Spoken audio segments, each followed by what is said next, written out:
ശ്രീരാമോദന്തഃ അഥ ബാലകാണ്ഡഃ. തതോ വവൃതിരേന്യോന്യം സ്നിഗ്ധാശ്ചത്വാര ഏവ തേ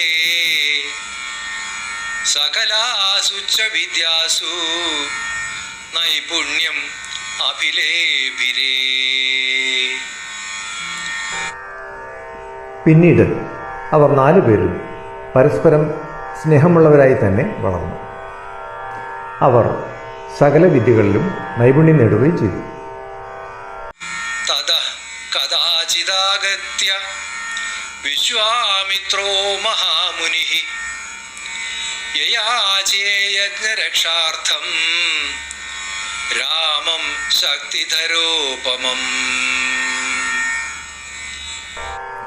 അങ്ങനെയുള്ളപ്പോൾ ഏതോ ഒരു നാൾ വിശ്വാമിത്ര മുനി അവിടെ വന്നെത്തുകയും യജ്ഞരക്ഷ ചെയ്യുന്നതിനായി സ്കന്ദനെ പോലെ ശക്തിമാനായ രാമനെ ആവശ്യപ്പെടുകയും ചെയ്തു. വസിഷ്ഠവചനാത് രാമം ലക്ഷ്മണേന സമന്വിതം കൃച്ഛ്രേണ നൃപതിസ്തസ്യ കൗശികസ്യ കരേ ദദൗ.